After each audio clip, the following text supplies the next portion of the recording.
Baik. Bismillahirrahmanirrahim. Assalamualaikum warahmatullahi wabarakatuh. Alhamdulillah hamdan yuafi ni'amahu wa yukafi mazidah. Alhamdulillah wassalatu wassalamu ala Rasulillah wa ala alihi wa sahbihi ajmain amma ba'd.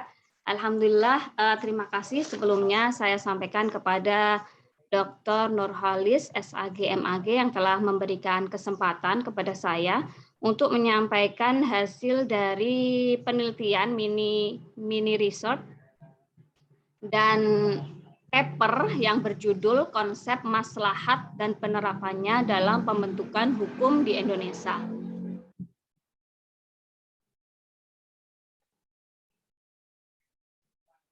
Nah, untuk abstraknya, di antara prinsip hukum Islam ialah jalbul masalih wa darul mafasid. Bagaimana agar penetapan hukum ini dapat memberikan kebermanfaatan yang lebih luas dan meminimalisir potensi madharat yang terdapat pada suatu hal. Penelitian ini membahas tentang konsep maslahat dan penerapannya dalam pembentukan hukum Islam di Indonesia. Konsep maslahat menjadi substansial dari hukum Islam, baik yang berkaitan dengan ibadah, muamalah, sosial, kemasyarakatan, ekonomi, hingga budaya. Konsep maslahat ini diharapkan menjadi sebuah paradigma berpikir dalam mengakomodir tujuan mulia dan pemenuhan hak-hak serta kewajiban dalam kehidupan seorang muslim. Penelitian ini menggunakan metode kualitatif deskriptif dengan menemukan relevansi konsep maslahat dengan kaidah fikih serta implementasinya dalam pembentukan dan perumusan hukum Islam di Indonesia. Di antaranya adalah pembentukan fikih sebagai produk hukum, kemudian pembentukan fatwa, undang-undang atau perundang-undangan, dan juga hasil dari jurisprudensi. Adapun perumusan masalah pada penelitian ini terdapat 3 hal, yaitu yang pertama, bagaimana konsep maslahah ini menurut ulama, baik ulama klasik maupun ulama kontemporer, kemudian bagaimana korelasi dari konsep maslahah dalam pembentukan hukum atau istimbatul ahkam. Kemudian yang ketiga, bagaimana contoh penerapan konsep maslahah dalam pembentukan hukum Islam di Indonesia, baik itu berkaitan dengan fikih, berkaitan dengan fatwa, berkaitan dengan perundang-undangan ataupun jurisprudensi. Nah, dari rumusan masalah ini diharapkan mampu meng-highlight atau mampu menggambarkan keseluruhan isi dari paper yang akan saya sampaikan. Nah, dalam paper ini atau dalam artikel ini terdapat setidaknya ada 5 pembahasan.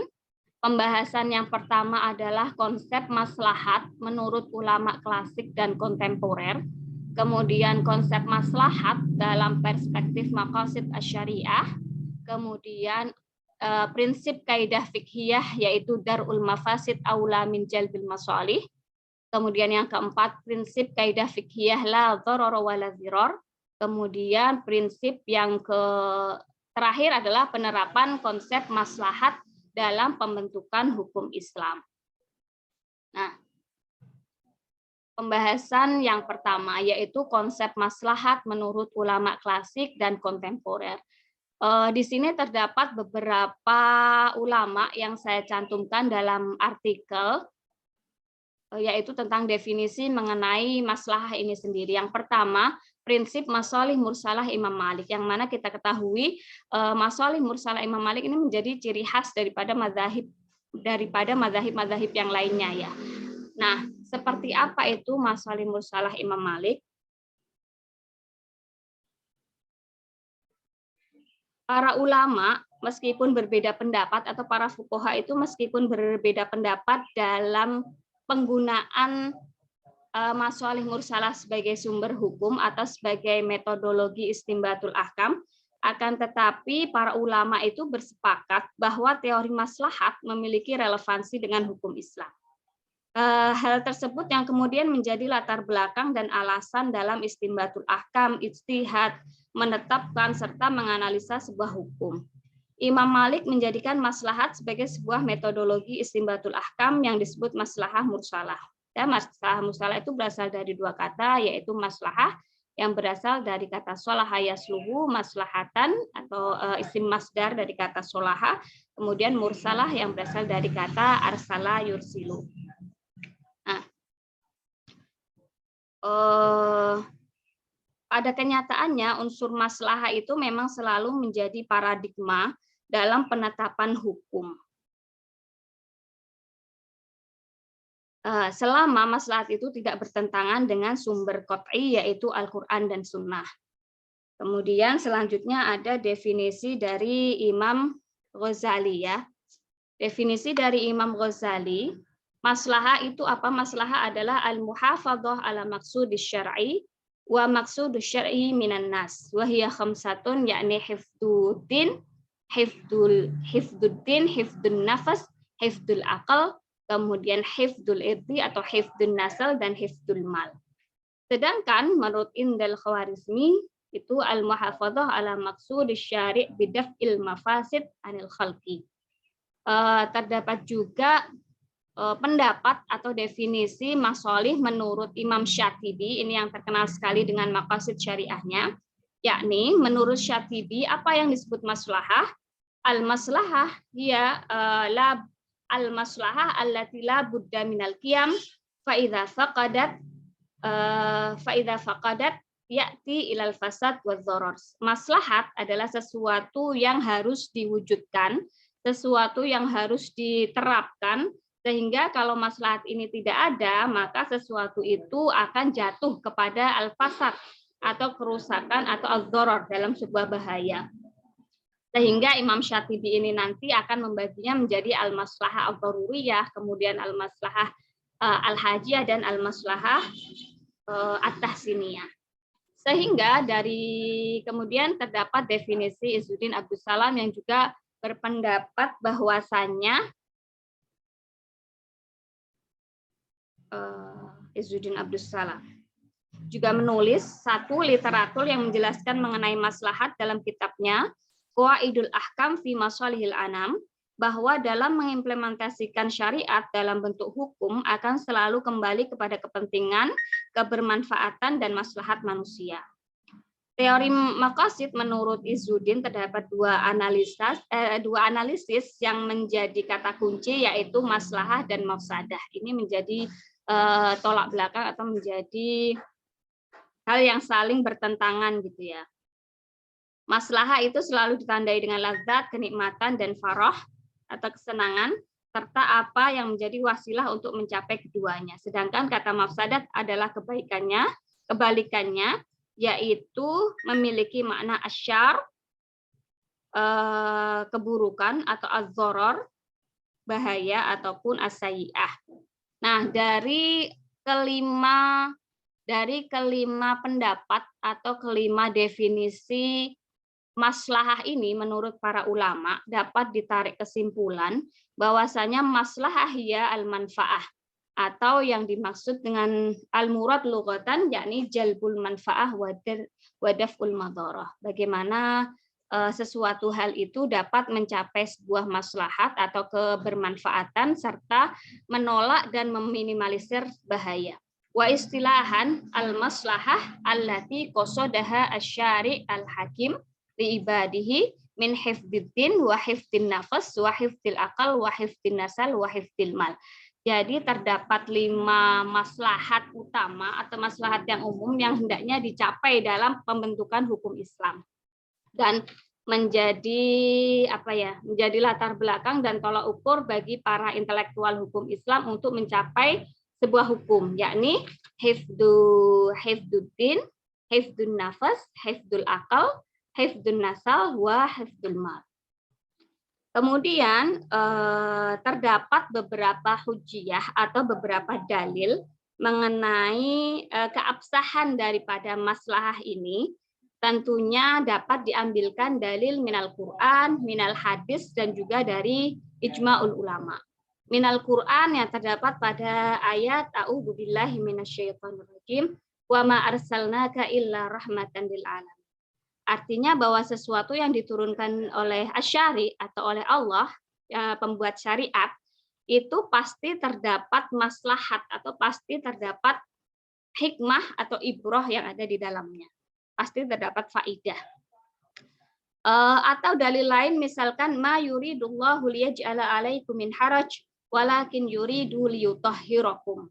Allah itu tidak sekali-kali membuat atau menurunkan sebuah syariat yang memiliki makna haraj atau pemberatan atau taklif, pembebanan atau masyaqqah. Pasti ada kemudahan untuk menghilangkan madharah-madharah tersebut. Adapun dari hadis, misalkan hadis Nabi Shallallahu Alaihi Wasallam, la dharara wa la dhirar, bahwasanya tidak ada suatu hal yang menyebabkan bahaya atau bahaya itu tidak boleh dibalas dengan bahaya yang lain. Atau dari as-sahabah, dari Tarikhut Tasyri' minas sahabah itu terdapat misalkan dalam Jam'ul Quran yang dicanangkan oleh Abu Bakar, itu mengandung makna maslahah atau mengandung esensi dari maslahah sehingga Al-Quran ini dapat terkumpul, dapat tertadwin, sehingga keberadaannya sampai sekarang dapat kita rasakan.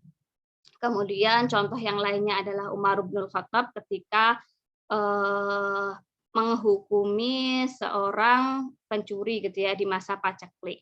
Sehingga hukum yang diambil pada masa itu adalah bukan hukum kisos qat'ul yad, akan tetapi hukuman yang lainnya karena melihat masa atau melihat dari aspek kondisional karena pada masa paceklik. Nah, pada hal-hal tersebut itu terdapat sebuah konsep sebenarnya, yaitu bagaimana maslahat itu dapat tercapai dalam suatu penetapan hukum. Bab yang kedua atau subbab yang kedua ini konsep maslahat dalam perspektif maqasid syariah. Tentunya di situ disampaikan ada definisi dari maqasid secara etimologi maupun secara terminologi, kemudian bagaimana karakteristik hukum Islam. Saya jelaskan dulu mengenai karakteristik hukum Islam, bahwasanya terdapat beberapa hal yang perlu. Terdapat beberapa syarat dan ketentuan bagaimana maslahat itu bisa diterima dan kemudian dijadikan sebagai dasar atau patokan dalam istimbatul ahkam atau pembentukan hukum Islam ini. Yang pertama adalah ayyakuna al-maslahah muwafaqatun limaksudi asyari. Maslahah ini harus sesuai dengan apa yang dimaksudkan oleh syariat. Kemudian yang kedua, antakunal maslahah yarji ila amrin doruri. Maslahah ini harus kembali kepada maslahat yang penting, kepada sesuatu hal yang penting dan urgent. Yang ketiga, alla takunal maslahah maslahatun wahmiyah. Maslahah yang dimaksud ini bukan maslahat yang kembali kepada personal misalkan, atau bukan maslahah yang mulghah, maslahah yang wahmiyah. Maslahah yang mulghah itu maslahah allati syahada asy-syari' bi'tibariha mithlu bi'tibariha 'alal butlan mithlu maslahatul murabi fi ziyadatil mal, al-maslahah al-mawjudah fil khamr wal maisir. Meskipun khamr dan maisir itu dikatakan memiliki sebuah manfaat atau sebuah maslahat, tetapi maslahah itu tidak bisa kemudian dijadikan dalil atau dijadikan patokan hukum. Itu yang dinamakan maslahah mulghah. Selanjutnya pada subbab yang ketiga dan subbab yang keempat itu terdapat prinsip daripada kaidah fiqhiyah yang berkaitan dengan konsep maslahah itu sendiri. Di antaranya adalah prinsip kaidah fiqhiyah darul mafasid aula min jalbil masalih. Ini utamanya dipakai apabila maslahat dan mafsadah itu memiliki atau terdapat pada suatu hal. Dalam suatu hal itu terdapat misalkan ada maslahat, ada mafsadat yang mana derajatnya itu sama, maka menggunakan teori daripada kaidah fiqhiyah yaitu darul mafasid aula min jalbil masalih. Kaidah ini berlaku dalam segala permasalahan yang di dalamnya terdapat percampuran antara unsur maslahah dan mafsadah. Jadi bila mafsadah dan maslahah ini berkumpul, maka yang lebih diutamakan adalah menolak mafsadah atau menolak bahaya.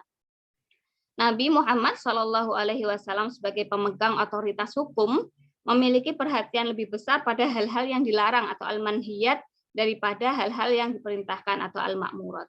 Sebab apa? Karena dalam manhiyat atau sesuatu yang dilarang itu terdapat unsur-unsur yang dapat merusak dan menghilangkan hikmah dari tasyri' itu sendiri. Kaidah fikih tidak hanya tidak bersifat pasif, akan tetapi menjadi rumusan yang dapat digunakan untuk menggali dan menghasilkan fikih sebagai produk hukum dan rumusan dalam merujuk kepada kemaslahatan dan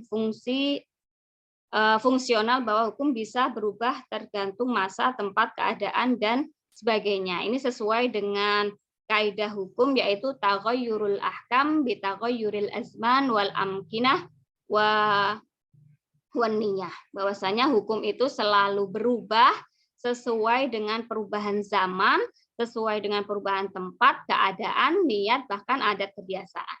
Kemudian terdapat prinsip kaidah fikih yang lainnya yang saya kaitkan dengan prinsip atau konsep maslahat ini yaitu la dharara wala dhirar. La dharara wala dhirar. Yang mana sesuatu yang menimbulkan bahaya itu harus dihilangkan. Selanjutnya, penerapan konsep maslahah dalam pembentukan hukum Islam. Terdapat beberapa produk hukum yang terdapat di Indonesia yang kemudian dikaji oleh para intelektual hukum dan keberadaannya itu pasti atau mutlak dibutuhkan, diantaranya misalkan adalah fikih, fatwa MUI dan DSN MUI, kemudian terdapat undang-undang dan jurisprudensi. Undang-undang dan jurisprudensi. Fikih itu konsep maslahat ini memiliki korelasi yang sangat erat dengan fikih sebagai produk hukum Islam. Ya, pada masa Rasulullah pun menunjukkan banyak sekali nas Al-Qur'an dan hadis yang menghasilkan kesimpulan yang meyakini bahwa doktrin hukum Islam itu senantiasa dilekati dengan hikmah atau illah yang bermuara pada maslahah, baik maslahah itu yarji ila maslahatus syari atau yarji ila maslahatul mukallaf. Seperti misalkan tadi yang sudah saya sampaikan bahwasanya pada masa sahabat pun istimbatul ahkam yang menggunakan konsep masalih mursalah atau menggunakan maslahat ini kerap dilakukan dalam menyelesaikan setiap permasalahan yang ada. Misalkan mengenai jam'ul Quran atau mengenai pemindahan ibu kota dari Madinah ke Kufah misalkan dan sebagainya. Kemudian yang kedua adalah fatwa MUI. Dinamika perubahan sosial yang dihadapi oleh umat Islam ini menjadi pemantik para ulama, fuqaha, usuliyun, maupun lembaga pranata hukum Islam untuk terus melakukan pembaruan hukum Islam agar ditemukan sebuah produk hukum yang dinamis, komprehensif, dan inovatif. Maka sudah pasti diperlukan sebuah metodologi dalam pendekatan sebagai strategi dalam mengaplikasikan nilai-nilai substansial dari hukum Islam. Nah, di Indonesia ini terdapat MUI atau Majelis Ulama Indonesia. Dalam hal ini yang memiliki peran strategis dalam menjawab persoalan dan menjadi jembatan kehidupan keagamaan masyarakat dengan masalah-masalah yang ada. Menurut Atok Muzar, fatwa ini dikelompokkan ke dalam 5 kategori, yaitu ibadah, paham keagamaan, masalah sosial, kemasyarakatan, iptek, serta produk halal dan haram. Yang kemudian ini berkembang dan melebar sehingga fungsi MUI ini bertambah sebagai controlling dalam bidang ekonomi syariah dan lembaga keuangan syariah, dan ini banyak menghasilkan produk-produk fatwa misalkan yang dikeluarkan oleh Dewan Syariah Nasional atau DSN MUI.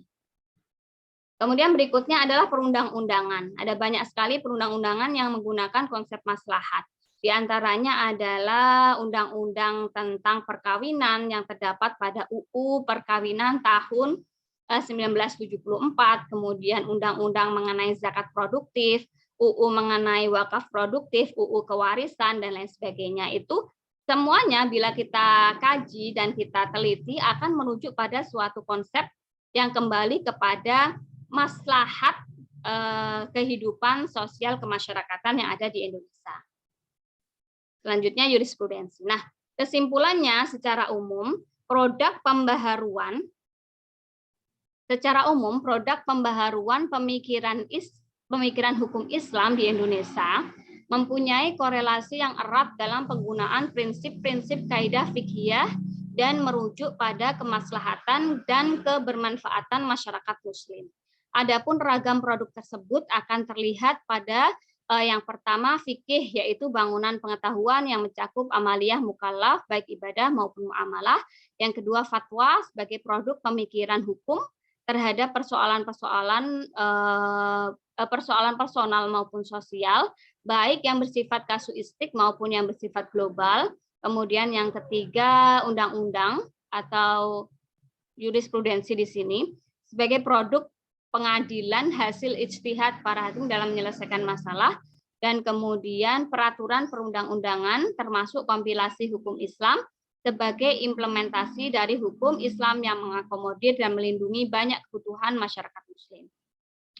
Dalam pembaharuan hukum Islam tersebut, konsep maslahat memiliki perhatian dan porsi yang lebih tinggi dengan tetap disesuaikan pada aspek-aspek yang lainnya. Artinya dalam prosesnya, pembentukan hukum Islam ini harus terus memperhatikan maslahat umat secara luas, kondisi pluralistik Indonesia termasuk aspek sosiologis dan antropologis serta karakteristik masyarakat. Nah, konsep maslahat ini diharapkan mampu memberikan kontribusi yang besar dalam pembentukan undang-undang dan hukum Islam di Indonesia. Nah, itu sedikit kurang lebihnya yang saya sampaikan mengenai konsep maslahat dan implementasinya atau penerapannya dalam pembentukan hukum Islam. Terima kasih. Assalamualaikum warahmatullahi wabarakatuh.